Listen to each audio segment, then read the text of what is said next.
قربانی کرنے کا صحیح طریقہ۔ قربانی کرتے وقت یہ غلطی مت کریں ورنہ گناہوں کے مستحق ہو جائیں گے۔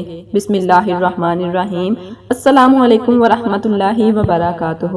محترم ناظرین، قربانی ایک اسلامی رسم ہے جس میں اللہ تعالیٰ کی اطاعت کی علامت کے طور پر اور حضرت ابراہیم علیہ السلام کی اپنے بیٹے اسماعیل کو قربان کرنے کی رضامندی کی یاد میں ایک جانور کی قربانی کی جاتی ہے۔ قربانی میں ایک مخصوص قسم کے جانور، عام طور پر بکری، بھیڑ یا گائے کو مخصوص اصولوں اور ہدایات پر عمل کرتے ہوئے ایک مخصوص طریقے سے ذبح کیا جاتا ہے۔ اس کے بعد گوشت کو غریبوں، غربا اور دوستوں میں تقسیم کیا جاتا ہے۔ برکات بانٹنے اور برادری کے احساس کو فروغ دینے کے ذریعے قربانی عید الاضحیٰ کی تقریبات کے دوران ادا کی جاتی ہے، جو ابراہیم کی اپنے بیٹے کو اللہ کی اطاعت کے طور پر قربان کرنے کی رضامندی کی یاد دلاتی ہے۔ یہ اسلامی عقیدے میں تابع داری، اطاعت اور بے لوثی کی اہمیت کی یاد دہانی ہے۔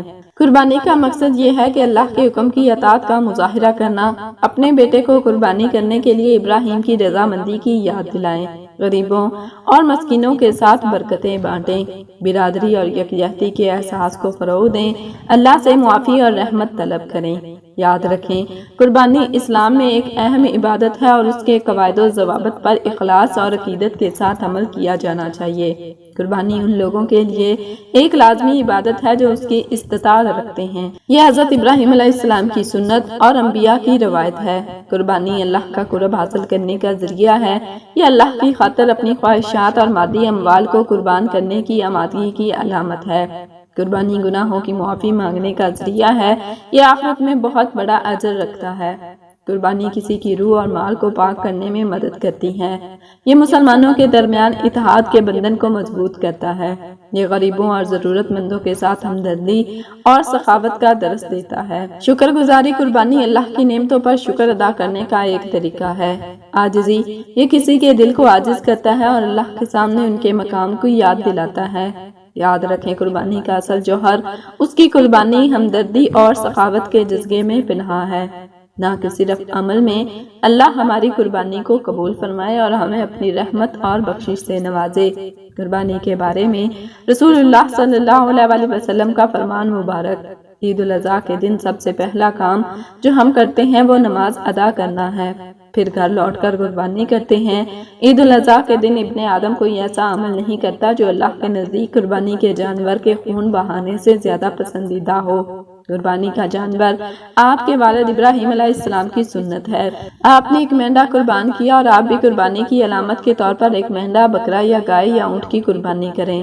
اللہ نے قربانی کے جانور کو آپ کے گناہوں کی بخشش کا ذریعہ بنایا ہے، لہٰذا اس موقع سے فائدہ اٹھائیں۔ قربانی کا جانور جہنم کی آگ کے خلاف ڈھال ہے۔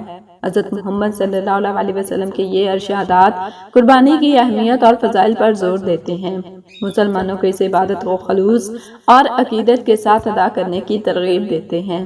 اللہ ہماری قربانی کو قبول فرمائے اور ہمیں اپنی رحمت اور بخشش سے نوازے۔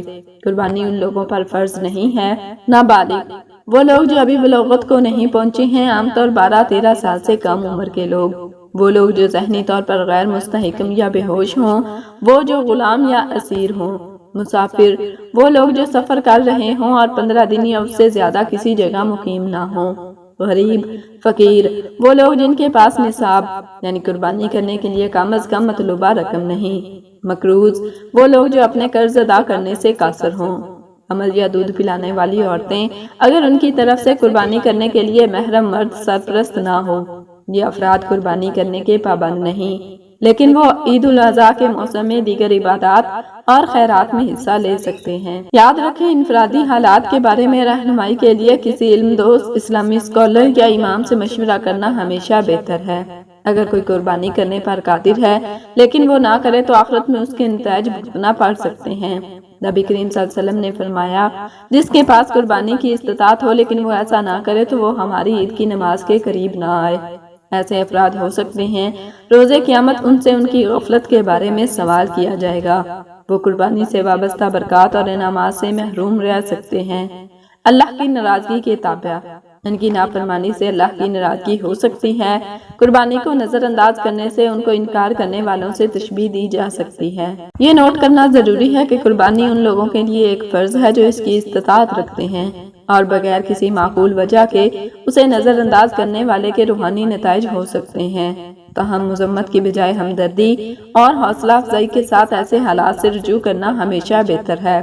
قربانی میں سب سے بڑا گناہ جو قربانی کو باطل یا برباد کر سکتا ہے وہ یہ ہے، قربانی صرف اور صرف دکھاوے یا دوسروں سے تعریف حاصل کرنے کے لیے نہ ہو، نہ کہ اللہ کی رضا کے لیے۔ دوسرے گناہ جو قربانی کے جواز یا قبولیت کو متاثر کر سکتے ہیں ان میں شامل ہے غرور اور تکبر، غریبوں اور محتاجوں کو نظر انداز کرنا، مناسب طریقہ کار اور ہدایات پر عمل نہ کرنا، ایسے جانور کی قربانی کرنا جو مناسب یا صحت مند نہ ہو، قربانی کی نیت سے جانور ذبح نہ کرنا، اسلامی ہدایات کے مطابق گوشت کی تقسیم نہ کرنا۔ یاد رکھیں، قربانی ایک ایسی عبادت ہے جس کے لیے اخلاص، عاجزی اور اللہ کے احکام کی اطاعت کی ضرورت ہوتی ہے۔ قربانی کو صحیح نیت کے ساتھ ادا کرنا اور اس کی درستگی اور قبولیت کو یقینی بنانے کے لیے اسلامی ہدایات پر عمل کرنا ضروری ہے۔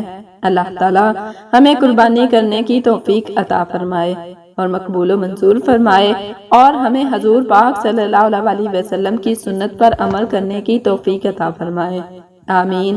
اللہ تعالیٰ سے دست ادب دعا ہے کہ اللہ تعالیٰ پوری امت مسلمہ کو اپنے حفظ و امان میں رکھے، آمین یا رب العالمین۔ ناظرین، آپ سے گزارش ہے کہ کمنٹ سیکشن میں اللہ تعالیٰ کے 99 ناموں میں سے ایک نام ضرور ٹائپ کریں۔ جزاکم اللہ خیرا کثیرا۔